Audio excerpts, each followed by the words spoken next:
So, let's talk about some of Sri Lanka's most legendary ancient kings. Their stories are amazing, and they really get you thinking about one fundamental question. Is it about conquering new lands? Or maybe piling up incredible wealth? Or is it something deeper? Well, if you look at the historical sources, the answer is surprisingly consistent. It turns out the greatest rulers all got one thing right. They saw that to really succeed, especially with all that amazing trade happening in the Indian Ocean, you couldn't just be a bunch of separate little regions. You had to become one single unified nation. It's that classic idea, right? Strength through unity. Okay, so our first stop is King Dutugemunu, who's known as the Great Unifier. And for good reason. He stepped onto the scene at this really critical time when the whole idea of a single Sri Lanka was basically falling apart. His story is just the perfect example of this whole vision.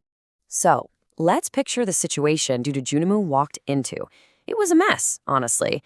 The kingdom was totally fractured. You had all these local chieftains, the Paramakas, who were basically running their own little territories. And the biggest problem? The main international port, Mathoda. This was the gateway for all the money, all that lucrative trade, was controlled by his rival, King Elara. So, it was clear. If you want to build a nation, you've got to control the money first. So, how do you get everyone on board? Well, Dutugemunu was smart. He didn't frame his campaign as, hey, I want to be king. No way. He framed it as a mission for something bigger, a common cause that everyone could get behind. And this quote just nails his strategy, right? It was all about uniting everyone under one powerful idea that was way more important than their little local squabbles. And his plan? It was absolutely methodical. In fact, this was the first organized fighting movement in the country's entire history. He starts by uniting his own base in the south. Then he marches north, defeats Elara, and secures both the capital and that all-important harbor. But the final move, this was the real genius, was bringing all those local Parumakas into the fold, turning them from independent chiefs into governors who answered to him, the Maharaja, the great king. But here's the thing. His greatness wasn't just about winning battles. He was also an incredible statesman. He actually ordered everyone to respect the tomb of the rival he just defeated. Think about that. And he really showed he cared about his people, setting up places to give out food and making sure workers got paid while they were building the massive Ruwanwelisaya Stupa. It's like he built the nation, and then he took care of it. All right, let's fast forward a bit to our next king, Vasabha. Now, this is where things get really interesting. See, once the country was unified, the focus could shift. It wasn't just about politics anymore. It was about economics. And for Vasabha, a huge crisis happening somewhere else turned into an incredible opportunity right at home. So here's what was going on. Over in South India, in the Krishna River Valley, there was a terrible food shortage. People were desperate, and that created this massive, urgent demand for grain, just a short trip across the water. And there was Sri Lanka, with all this fertile land sitting in the perfect spot to become, the breadbasket of the entire region. And this really puts it into perspective.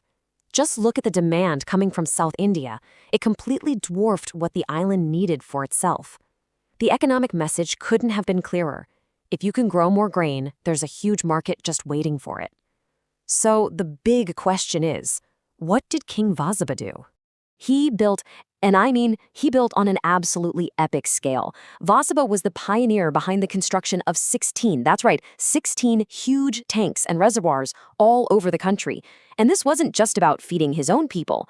This was a massive, forward-thinking investment of the kingdom's money to meet that international demand and completely transform the island's ability to grow food. And he wasn't just a builder, he was a really systematic ruler. He knew you had to manage all this new wealth, so he organized the country into provinces to run things more efficiently. He created a system for collecting taxes, and just like Dutugemunu, he kept investing in the temples and the monks, the cultural glue that held the nation together. But what happens when all that unity, all that prosperity, just gets completely shattered? Well, that brings us to our third king, Vijayabahu I. He came to power during one of the absolute darkest times in Sri Lanka's history, after a long, brutal occupation by the Chola Empire from South India. His fight was for something so fundamental, it's called territorial integrity. But what does that really mean? It's just the right of a nation to exist, to be free inside its own borders. After decades of being ruled by someone else, Vijayabahu's mission was nothing less than to bring Sri Lanka back into existence as its own country. And his story is just incredible. I mean, as a young prince, his name was Kirti back then, he literally had to be hidden away and protected in the south by loyalists. From this secret, humble start, he launched this brilliant war of liberation, and he actually succeeded in driving the powerful Chola forces out and making the country whole again. Okay, now here's his masterstroke. This was a game changer. He understood that the world wasn't the same anymore. The major trade routes had shifted from the west over to the east. So what does he do? He makes a huge decision. He moves the capital. He moves it from the old center of Anuradhapura to a brand new strategic spot at Polonnaruwa. And why there? Simple.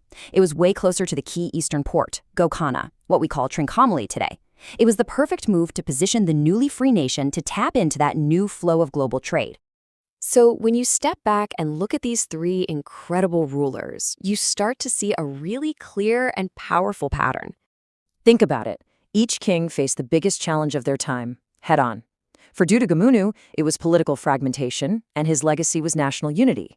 For Vasabha, it was an economic opportunity, and he left a legacy of agricultural innovation that lasted for centuries.